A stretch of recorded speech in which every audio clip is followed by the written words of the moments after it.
মদিনায় মুসলমানদের উপর আক্রমণ করার জন্য আসতেছেন 10,000 সৈন্য নিয়ে, তখন রাসূল আকরাম সাল্লাল্লাহু আলাইহি ওয়াসাল্লাম হযরত সালমান ফারসি রাদিয়াল্লাহু তাআলা আনহুর পরামর্শে খন্দক খনন করেন, পরিখা খনন করেন।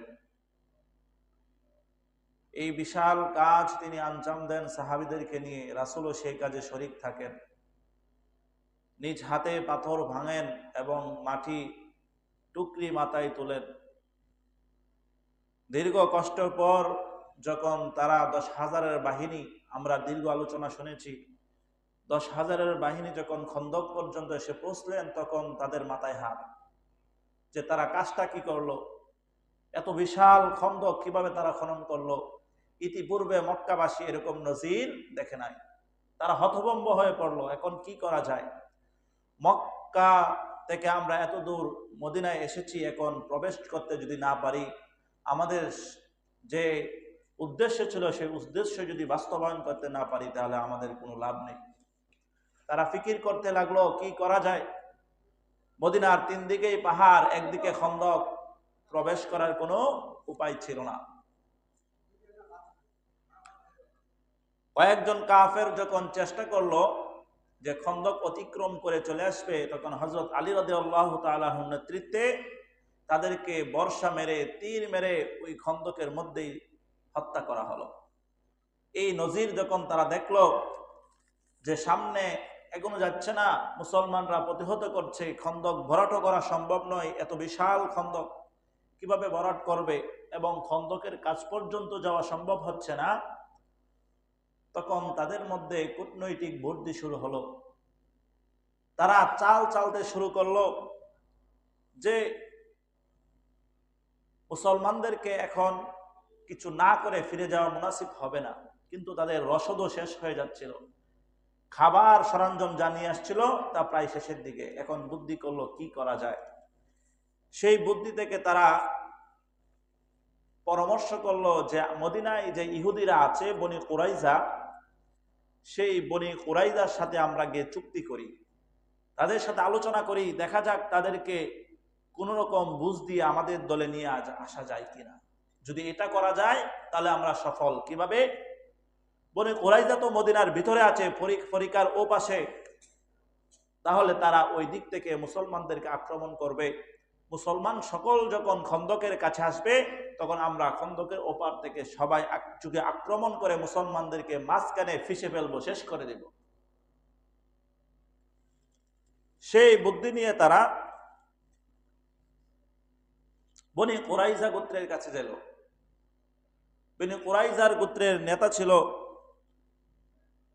সেই নেতার কাছে গিয়ে বলল যে শোনো, তোমার কাছে আমাদের প্রস্তাব আছে, তোমাদের কাছে আমাদের কিছু লেনদেন আছে, পাওনা দাওনা আছে। শোনো, যদি আমরা এই জিনিসটা বাস্তবায়ন করতে পারি, তাহলে তোমরাও সুখে থাকতে পারবা আর আমরাও সুখে থাকতে পারবো। বলল তাহলে এই উদ্দেশ্যটা কি, কি কাজ করতে হবে? সেই যে আসছিল প্রস্তাব নিয়ে, সে বলে যে মুসলমানরা তোমাদের সাথে এক সময় তোমাদের প্রতিশোধ গ্রহণ করবে। তোমরা এক জায়গায় আছো, কিন্তু এক জায়গায় থাকতে দিবে না। তোমরা যে মদিনার সনদ নামে যে সনদ প্রণয়ন করেছ, যে মুসলমানদের সঙ্গে শান্তি রক্ষা করে চলবে, যুদ্ধ বিগ্রহ করবে না, এই চুক্তি ভঙ্গ করে ফেলো। কারণ তুমি আর আমি ভাই ভাই, কিন্তু মুসলমান তোমাদের ভাই না। বিভিন্ন কথা দিয়ে ফুসলিয়ে তাকে রাজি করালো এবং মুসলমানদের সাথে যে চুক্তি ছিল, মুসলমানদের সঙ্গে যুদ্ধ বিগ্রহ জড়াবে না, সেই চুক্তি ভঙ্গ করলো বনু কুরাইজা। বনু কুরাইজা যখন এই চুক্তি ভঙ্গ করলো, তখন এ খবর রাসূল আকরাম সাল্লাল্লাহু আলাইহি ওয়াসাল্লামের কান পর্যন্ত পৌঁছালো। এদিক দিয়ে যখন বনু কুরাইজা তাদের চুক্তি ভঙ্গ করলে, মুসলমানরা তাদের দুর্গের ভিতরে এবং মজবুত ঘরের ভিতরে, অট্টালিকার ভিতরে যে নারী শিশু রেখে গিয়েছিল, সেই দুর্গের ভিতরে ইহুদিরা একজন লোক নিয়োগ করলো যে তুমি একটু ঘুরে ফিরে দেখো যে তাদের মধ্যে প্রতিরক্ষা ব্যবস্থা আছেনি। যদি না থাকে, এই জায়গায় তো কোনো সৈন্যবাহিনী নাই, সবাই তো চলে গেছে পরিকার কাছে, খন্দকের কাছে যুদ্ধ করার জন্য। তো এই দিক থেকে আমরা নারী পুরুষের উপর আক্রমণ করে মুসলমান জাতিকে এই জায়গায় শেষ করে দেব দুর্গের ভিতরে। সেই চিন্তা করে এক ইহুদিকে পাঠালো, সে ঘুরতে লাগলো, সে যাচাই করতে লাগলো যে ভিতরে কোনো সৈন্যদল আছে কিনা। এই ঘোরাঘুরি যখন সাফিয়া রাদিয়াল্লাহু তাআলা আনহু দেখলেন, রাসূল আকরাম সাল্লাল্লাহু আলাইহি ওয়াসাল্লাম ফুফু সাফিয়া, তখন তিনি একটা পদক্ষেপ গ্রহণ করলেন যে এই ইহুদি যখন এখন নিরাপদে যদি গুহা থেকে বের হয়ে যায়, দুর্গ থেকে বের হয়ে যায়, আর সকল ইহুদিদেরকে জানায় যে তাদের প্রতিরক্ষা ব্যবস্থা নাই, তাহলে তারা নির্দ্বিধায় আক্রমণ করবে এবং মুসলমানদেরকে এই জায়গায় শেষ করে দিবে। সেই বুদ্ধি থেকে হযরত হাসান রাদিয়াল্লাহু তাআলা আনহুকে নির্দেশ দিতেন সাফিয়া যে তুমি যাও এই ইহুদিকে শেষ করে দাও। হাসান বলে যে আমি এই সব কাজে এত পারদর্শী না, আমি এটা পারবো না, আমার দ্বারা সম্ভব না। হযরত সাফিয়া রাদিয়াল্লাহু তাআলা আনহু নিজেই সাহস করলেন, একটা কাঠ হাতে নিলেন, কাঠ হাতে নিয়ে ওই ইহুদির কাছে গিয়ে মাথার মধ্যে একটা সজোরে আঘাত করলেন, ইহুদি ওই জায়গায় শেষ। বাহির থেকে যারা ইহুদি অপেক্ষায় ছিল যে সংবাদ নিয়ে আসবে, তারা দেখতে পেল কাজটা কি হইল, মুহাম্মদ দেখি অরি চালাক মানুষ, দুর্গের ভিতরেও মানুষ রেখে গেল সেনাবাহিনী, এবং তারা খন্দকের কাছেও সেনাবাহিনী রেখে গেল, এদেরকে আর এই জায়গায় আক্রমণ করা যাবে না। এই চিন্তা দিক থেকে বনু কুরাইজা আর দুর্গের ভিতরে আক্রমণ করে নাই, যে সর্বনাশ, ভিতরে গেলেও দেখা যায় আক্রমণ হয়, ওই জায়গায় সৈন্যদল আছে, আসলে ওই জায়গায় সৈন্যদল নাই, ওই জায়গায় আছে মহিলা আর নারী। এটা একটা কৌশল ছিল, কিন্তু এই কৌশলটা যুদ্ধের মোড় ঘুরায় দেয়। এই দিক থেকে বনু কুরাইজা ভিতরে সৈন্য আছে এই আশঙ্কা করে ভিতরে প্রবেশ করে না, আবার খন্দকে ওই দিকে তারা আক্রমণ করবে সেই সাহসটুকু পাচ্ছে না। এই দিক থেকে এই সংবাদ যখন রাসূল আকরাম সাল্লাল্লাহু আলাইহি সাল্লামের কাছে পৌঁছে গেল যে বনু কুরাইজা তো তাদের চুক্তি ভঙ্গ করেছে, তারা চুক্তিতে নাই, তারা চাচ্ছে মুসলমানদেরকে ওই দিকে আক্রমণ করবে, আবার অপর দিক থেকে কুরাইশ বাহিনী খন্দকের ওপার থেকে আক্রমণ করে একযোগে আক্রমণ করে মুসলমানদেরকে শেষ করে দেবে। রাসূল একটু টেনশন চিন্তা ঢুকে গেল, তখন কয়েকজন সাহাবীকে এর সত্যতা যাচাই করার জন্য নবী আকরাম সাল্লাল্লাহু আলাইহি ওয়াসাল্লাম বনু কুরাইজার কাছে লোক পাঠাইলেন, যে সংবাদ তো পাইলাম যে তারা চুক্তি ভঙ্গ করেছে, তারা চুক্তি আসলেই কি ভঙ্গ করলো নাকি এটা গুজব রটাইলো, এটা যাচাই করা দরকার। সাহাবীদেরকে পাঠিয়ে দিলেন, তুমি খবর নিয়ে আসো। আর বললেন খবর নিয়ে আসার পরে তারা যদি সত্যি সত্যি চুক্তি ভঙ্গ করে থাকে, তাহলে আমাকে একটু ইশারার মধ্যে জানাইবা, তুই ইশারা দিয়ে বোঝাইবা যে তারা চুক্তি ভঙ্গ করছে, তাহলে আমি বুঝতে পারবো চুক্তি ভঙ্গ করছে।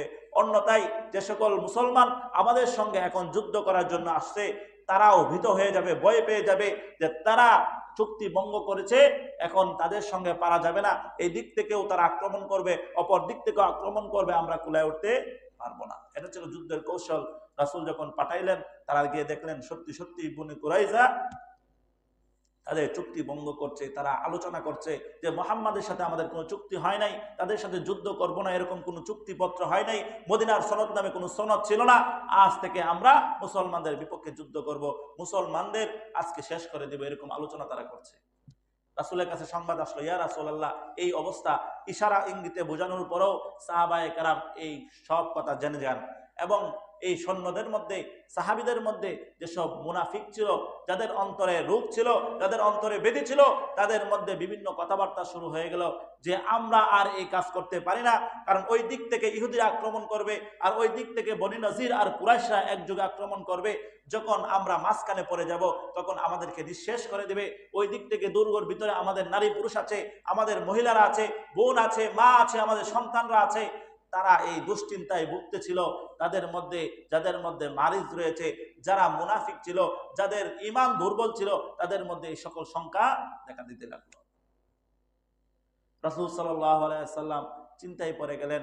এখন তারা আরো বড় বড় কথা বলছে যে নবী মুহাম্মদ খন্দকের সময় বলেছিল পারস্য আমাদের অধীনে চলে আসবে, শাম আমাদের অধীনে চলে আসবে, গোটা বিশ্ব মুসলমানদের অধীনে চলে আসবে, কিন্তু আজকে তো দেখছি ইসলামের বাতি আজকে এই জায়গায় নিভে যাবে। আল্লাহ রাব্বুল আলামিন তখন আয়াত নাজিল করে সেই মুনাফিকদের অবস্থা জানিয়ে দিয়ে আল্লাহ বলতেছেন, ইয জাউকুম মিন ফাওকিকুম ومن أسفل منكم وإذ زاغت الأبصار وبلغت القلوب الحناجر وتظنون بالله ظنونا। আল্লাহ রাব্বুল আলামিন জানিয়ে দেয়, ওই সময়ের কথা স্মরণ করো যখন শত্রু বাহিনী চড়াও হয়েছিল, দুদিক থেকে, উপর দিক থেকেও চড়াও হয়েছিল, নিচ দিক থেকেও চড়াও হয়েছিল। ওই সময়কে তোমরা স্মরণ করো যখন দুই দিক থেকে তারা আক্রমণ করার জন্য চড়াও হয়েছিল এবং তোমাদের চক্ষু বিস্ফোরিত হয়েছিল আর তোমাদের প্রাণ, তোমাদের দম মুখ পর্যন্ত চলে এসেছিল আর তোমরা আল্লাহ সম্পর্কে যা ইচ্ছা তাই ধারণা করছিলে। আল্লাহ বলেন, তোমরা ওই সময়কে স্মরণ করে দেখো যখন দুই দল আসতেছিল, ওই দিকে দুই দল মানে এক দল কুরাইশ দল খন্দকের ওপারে, আরেক দল হচ্ছে বনে কুরাইশ যারা চুক্তি ভঙ্গ করেছে, তারা একত্রিত হয়ে একজোট হয়ে মুসলমানদেরকে শেষ করার জন্য পায়তারা চালাচ্ছে। আল্লাহ তার সবিস্তারে আলোচনা করছেন। আল্লাহ বলতেছেন, যখন মুমিনদের জন্য ছিল বড় পরীক্ষা, কারণ মুমিনরা ওই দিক থেকেও শত্রু আক্রমণ, ওই দিক থেকেও শত্রু আক্রমণ, দুই দিক থেকে যখন শত্রুরা আক্রমণ করতে চাইল তখন মুমিনরা পড়ে গেল পরীক্ষার মধ্যে। আল্লাহ বলেন, হুনালিকা বুতুলিয়াল মুমিনুন, মুমিনদেরকে কঠিনভাবে পরীক্ষা করা হয়েছিল। ওয়াজুলজিলু জিলজালান শাদীদা, এবং প্রকম্প ভূমিকম্পের মাধ্যমে কম্পিত করা হয়েছিল। আল্লাহ রাব্বুল আলামিন এটা বলতেছেন, যারা মুনাফিক ছিল তারা হেরে গিয়েছে, তারা বিভিন্ন রকম কথা বলতেছে। আল্লাহ বলেন, ওয়াইয ইয়াকুলুল মুনাফিকুনা ওয়াল্লাযীনা ফী কুলুবিহিম মারাদ, যারা মুনাফিকি করেছে এবং যাদের অন্তরে রয়েছে ব্যাধি, তারা বলতে লাগলো, মা ওয়া'দানাল্লাহু ওয়া রাসূলুহু ইল্লা গুরুরা, আল্লাহ এবং তার রাসূল যে প্রতিশ্রুতি দিয়েছিল, আল্লাহ এবং তার রাসূল যে ওয়াদা করেছিল, এটা মিথ্যা ছাড়া আর কিছু নয়। নাউযুবিল্লাহ। তারা কি বলতে শুরু করলো? যে আল্লাহ এবং তার রাসূল যে প্রতিশ্রুতি করেছিল এটা মিথ্যা ছাড়া কিছু নয়। এখন মুনাফিকদের মধ্যে ভয় ঢুকে গেল যে আমরা আর এই কাজ করতে চাচ্ছি না, কারণ আমাদের সন্তান আছে দুর্গের ভিতরে, বনু কুরাইজা ওই জায়গায় আক্রমণ করবে, আমাদের শিশুদেরকে মেরে ফেলবে, আমরা চাচ্ছি না। রাসূলের কাছে অনুমতি চাইছেন, ও আল্লাহর নবী, আমাদেরকে একটু অনুমতি দেন, আমরা আমাদের সন্তানদেরকে উদ্ধার করি, তাদের কাছে যাই, দুর্গের কাছে যাই। রাসূল সাল্লাল্লাহু আলাইহি সাল্লাম মন ভেঙে গেলেন, দুর্বল হয়ে, মনোবলহীন হয়ে রাসূল একটা কম্বল নিয়ে মুড়ি দিয়ে শুয়ে পড়লেন।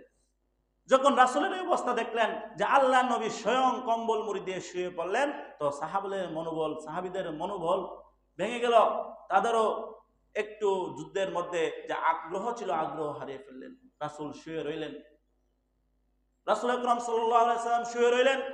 হঠাৎ করে উনি দাঁড়িয়ে গেলেন, দাঁড়িয়ে গিয়ে আল্লাহু আকবার বলে ধ্বনি দিয়ে বলতেছেন, ও মুসলমানরা, তোমরা শুনো, তোমরা বিজয়ের সুসংবাদ শুনো, আল্লাহর সাহায্যের অপেক্ষা করতে থাকো।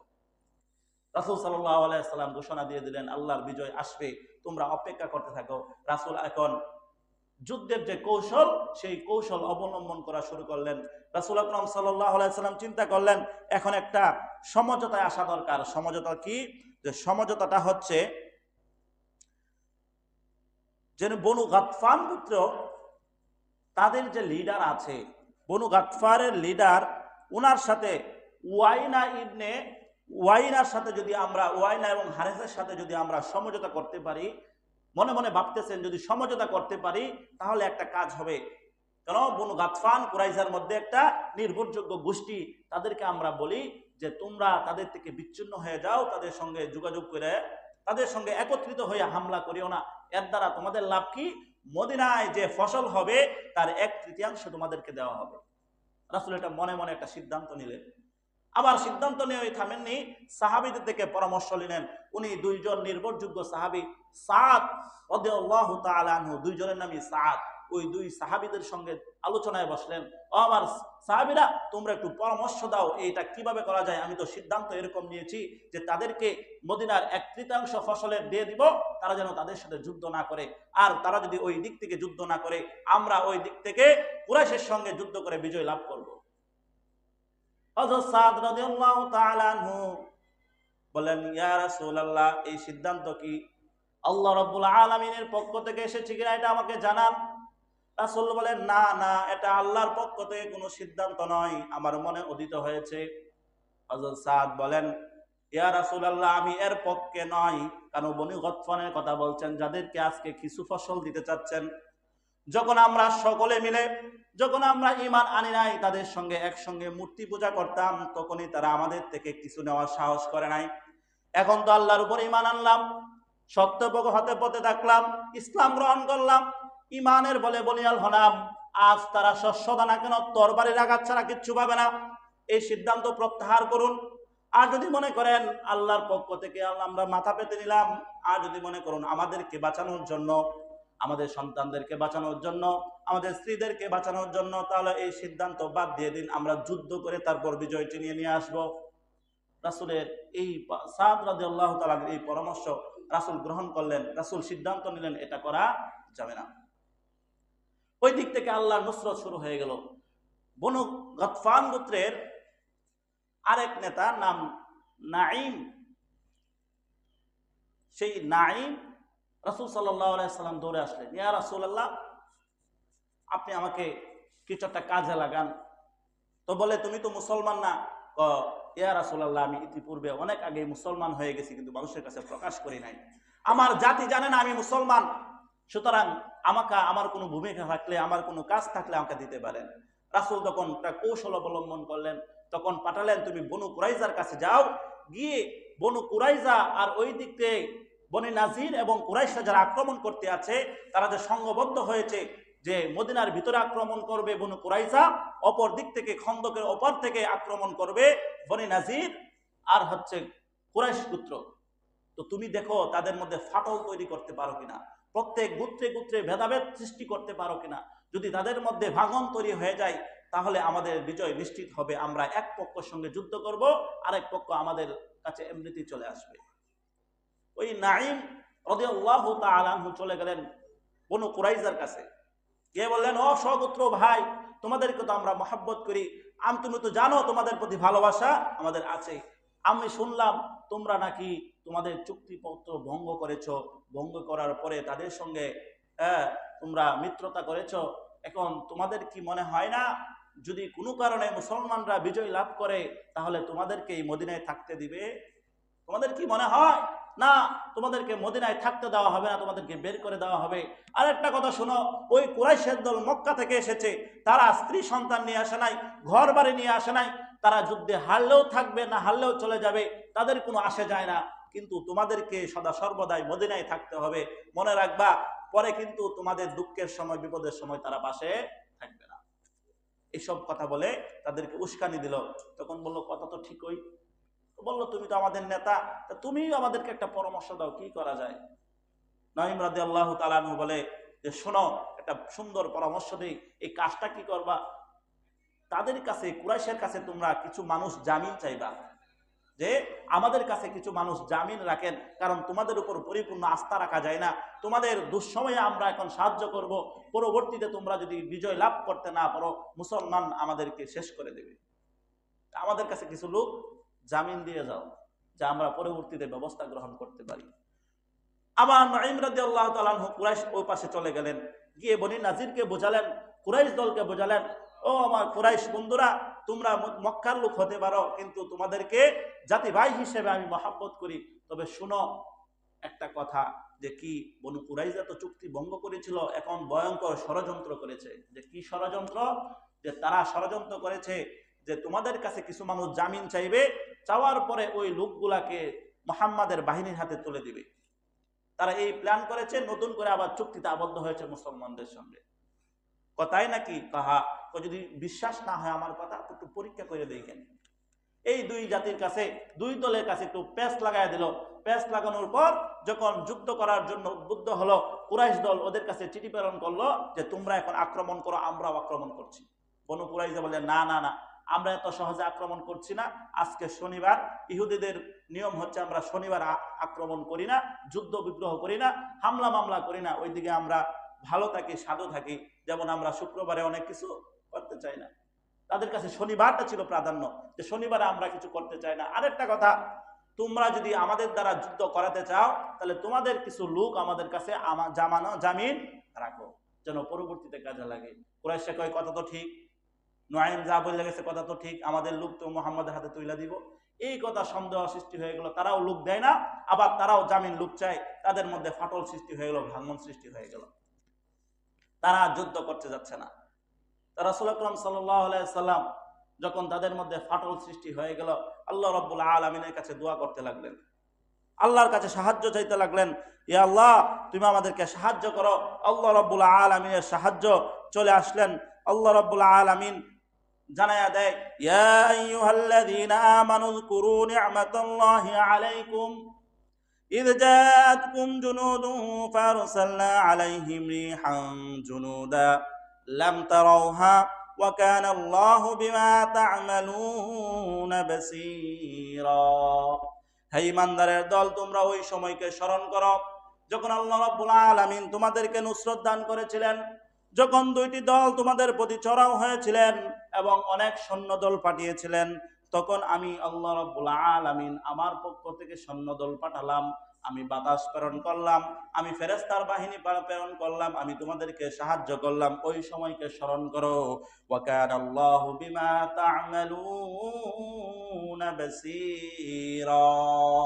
আর তোমরা কি করছো এই সম্পর্কে আমি সবিস্তারে জানি, আমি দেখছি। আমি আল্লাহ রাব্বুল আলামিন এগুলা দেখছি, তোমাদের কৃতকর্ম আমি দেখতেছি। আল্লাহ রাব্বুল আলামিন এই আশ্বাস দিয়ে দিলেন। রাসূল আকাশের দিকে তাকায়, এদিক তাকায়, ওদিক তাকায়, আল্লাহ নুসরত কোথা থেকে আসে। হঠাৎ করে রাসূল দেখেন আকাশটা কেমন যেন কালো হয়ে গেল, ঝড়ো হাওয়া শুরু হয়ে গেল, এমন ঝড়ো হাওয়া, বিজলি শুরু হয়ে গেল, এমন কি এত জোরে প্রবল হাওয়া চালু হয়ে গেল যে বর্ণনায় পাওয়া যায় তাদের তাঁবুগুলো লন্ডভন্ড হয়ে উড়ে, তাদের তাঁবুর খুঁটিগুলো উড়ে চলে গেল। রাসূল আকরাম সাল্লাল্লাহু আলাইহি ওয়াসাল্লাম তাদের অবস্থাটা কি, তারা করছেটা কি এখন, এটা পাঠানোর জন্য হযরতে হুযায়ফা ইবনে ইয়ামানী রাদিয়াল্লাহু তাআলা আনহুকে পাঠালেন যে হুযায়ফা একটু দেখে আসো তাদের কি অবস্থা, এই যে বাতাস আসলো তাদের কোনো অস্তিত্ব বাকি আছে কিনা। হুযায়ফা এসে বললেন, ইয়া রাসূলুল্লাহ, তাদের তাঁবু তো নাই, উপরে সামিয়ানা তো দূরের কথা, তাঁবুর খুঁটাগুলোও আর অবশিষ্ট নাই। তারা অনেকেই ইতিপূর্বে পালিয়ে গেছে, আর কিছু এখন গাট্টিগুট্টা গোল করতেছে। আল্লাহ রাব্বুল আলামিন এই যুদ্ধে এভাবে মুসলমানদেরকে সাহায্য করে বিজয় দিয়ে দিলেন। মুসলমানদের বিজয় লাভ হইল, কিন্তু এই যুদ্ধের মধ্যে তেমন মুসলমানও শহীদ হয় নাই এবং কাফের বাহিনীর বেশি শহীদ হয় নাই। মুসলমানদের থেকে 6 জন শাহাদত বরণ করেন, আর কাফেরদের থেকে, ইহুদির থেকে মিলে 10 জন শাহাদত মৃত্যুবরণ করেন। এই 16 জনের ইতিহাসে পাওয়া যায় এই 16 জন এই যুদ্ধের মধ্যে, খন্দকের যুদ্ধে মৃত্যুবরণ করেন। এছাড়া বাকি কোনো হতাহত হয় নাই। কিন্তু আল্লাহর নুসরত দিয়ে তারপর আল্লাহ রাব্বুল আলামিন মুসলমানদেরকে বিজয় লাভ করলেন। এদিক থেকে ওরা তো গাট্টি গুট্টা গলে দৌড় একেবারে কোথায়, মক্কায়। আল্লাহ রাসূল সাল্লাল্লাহু আলাইহি ওয়াসাল্লাম মুসলমানদের বিজয় হয়ে গেছে, মদিনায় চলে আসলেন। মদিনায় চলে আসে ঘরে বসে জোহরের নামাজ আদায় করলেন। জোহরের নামাজ আদায় করার পর হযরত জিবরাইল এসে উপস্থিত। ইয়া আল্লাহর রাসূল, আপনি দেখছি যুদ্ধ বিগ্রহ শেষ করে চলে এসেছেন, হাতিয়ার রেখে দিয়েছেন, অস্ত্রপাতি রেখে দিয়েছেন, যুদ্ধের পোশাক খুলে ফেলেছেন, কিন্তু আপনার সৈন্যরা যুদ্ধের পোশাক খুলে ফেললে, অস্ত্র রেখে দিলেও আল্লাহর সৈন্যরা এখন পর্যন্ত অস্ত্র রাখে নাই। আপনারা কি কন, যুদ্ধ শেষ করে ফেলছেন, কিন্তু আল্লাহ তো এখনো যুদ্ধ শেষ করে নাই। আল্লাহ রাসূল বলে, ইয়া জিবরাইল, তাহলে কি করা লাগবে? হযরত জিবরাইল বলেন, আপনারা আবার প্রস্তুত হন যুদ্ধের জন্য। আল্লাহর প্রেরিত ফেরেশতারা এখনো মাঠের মধ্যে আছেন, আপনাদেরকে নুসরত করবেন, সাহায্য করবেন। যেতে কাদের সঙ্গে যুদ্ধ করব? বলে বনু কুরাইজা যারা গাদ্দারি করেছিল, গাদ্দারকে ক্ষমা করা যায় না। গাদ্দারি কিভাবে করলো তারা? ওই যে মদিনার সনদ যখন করেছিল, মদিনার সনদ প্রণয়ন করার সময় কিছু চুক্তিতে আবদ্ধ হয়েছিল যে রাষ্ট্র পরিচালনা করবে মুসলমানরা এবং নেতা থাকবে নবী মুহাম্মদ সাল্লাল্লাহু আলাইহি ওয়াসাল্লাম। এই চুক্তি ব্যবস্থাপনা করে একটা সনদ করে, আরো বিভিন্ন চুক্তি, বিভিন্ন শর্তগুলো এর মধ্যে জড়িত ছিল। তার মধ্যে একটা বড় শর্ত ছিল যে ইহুদিরা মদিনায় থাকে, মদিনার থেকে মুসলমানদের সাথে কোনো সময় যুদ্ধ করতে পারবে না, যুদ্ধ বিগ্রহ করতে পারবে না। কিন্তু ইহুদিরা এই খন্দকের যুদ্ধে বনি নাজিরের ষড়যন্ত্রে তাদের কথা শুনে মুসলমানদের সঙ্গে যুদ্ধ করার জন্য ইচ্ছা পোষণ করে এবং এই মদিনার সনদকে তারা আর মানে নাই। এই জন্য তাদের বিরুদ্ধে আবার অ্যাকশন নেওয়া হবে। রাসূল সাল্লাল্লাহু আলাইহি ওয়াসাল্লাম ঘোষণা দিয়ে দিলেন, ও আমার সাহাবীরা, তোমরা আবার যুদ্ধের পোশাক পরো, আবার আমাদেরকে রওনা হতে হবে বনু কুরাইজার কাছে। তোমরা সকল অস্ত্র নিয়ে সুসজ্জিত হয়ে আসরের নামাজ তোমরা যেন গিয়ে বনু কুরাইজাতে পড়ো। রাসূল বলে দিলেন, তোমরা আসরের নামাজ, অর্থাৎ গুরুত্ব প্রদানের জন্য বললেন, জোহরের নামাজ এই জায়গায় পড়েছি, আসরের নামাজ আমরা গিয়ে পড়বো বনু কুরাইজায়। রাসূল সাল্লাল্লাহু আলাইহি সাল্লাম এই কথা শুনে সাহাবায়ে কেরাম সকলেই 3000-এর দল, 3000-এর বাহিনী রওনা দিয়ে দিলেন বনু কুরাইজার উদ্দেশ্যে। প্রতিমধ্যে আসরের রক্ত হয়ে যায়, এখনো গিয়ে পৌঁছায় নাই। তাদের মধ্যে সন্দেহ বেঁধে যায় যে একদল বলতেছে, রাসূল বলছে আমরা বনু কুরাইজাতে গিয়ে আসর পড়ার জন্য, এখন আসরের সময় চলে যাক, আমরা নামাজ পড়বো না, বনু কুরাইজাতে গিয়ে আসর পড়বো। আরেক দল বলে না, রাসূল তো বলছে বনু কুরাইজা গিয়ে যেন আমরা পড়ি, এর জন্য গুরুত্ব আরোপ করা হয়েছে, এখন অক্ত চলে যাচ্ছে, আমরা এই জায়গায় নামাজ পড়ে নেব। তো একদল এই জায়গায় নামাজ পড়লো প্রতিমধ্যে, আরেক দল বনু কুরাইজায় গিয়ে তারপর অক্তে শেষ হওয়ার পরে গিয়ে নামাজ পড়লো। পরবর্তী রাসূল আকরাম সাল্লাল্লাহু আলাইহি ওয়াসাল্লামের কাছে দুই দল যখন তাদের অবস্থা পরিষ্কার করে, রাসূল দুই দলের নামাজকেই সহি বলে দেন, যাতে তোমাদের দুই দলের নামাজ ঠিক আছে। এরপর রাসূল আকরাম সাল্লাল্লাহু আলাইহি ওয়াসাল্লাম বনু কুরাইজাকে ঘেরাও করার পর 35 দিন অবরুদ্ধ রাখে এবং তাদের বিরুদ্ধে পদক্ষেপ নেয়। পদক্ষেপগুলা কি, এগুলা বলার সবিস্তার আলোচনা হবে ইনশাআল্লাহ আগামী জুমায়। আল্লাহ রাব্বুল আলামিন যদি হায়াতে তয়্যিবা দান করেন, তাহলে আমরা সবিস্তারে আলোচনা করব। আর এই মাসটা কি? এই মাস আরবিতে রজব মাস। রজবের পরে শাবান, শাবানের পরে রমজান। তো নবী আমাদেরকে দোয়া শিখাইছেন, এই দোয়াটা আমরা রজব এবং শাবান মাসে বেশি বেশি পড়ব। দোয়াটা কি পারি সবাই? আল্লাহুম্মা বারিক লানা ফি রজব ওয়া শাবান ওয়া বাল্লিগনা রমাদান। হে আল্লাহ, আমাদেরকে রজব এবং শাবান মাসে তুমি হায়াত দান করো, আমাদেরকে ওয়াবাল্লিগনা রমাদান। আল্লাহুম্মা বারিক লানা ফি রজব ওয়া শাবান, রজব এবং শাবান মাসে বরকত দান করো, হায়াত না, রজব এবং শাবান মাসে বরকত দান করো এবং আমাদেরকে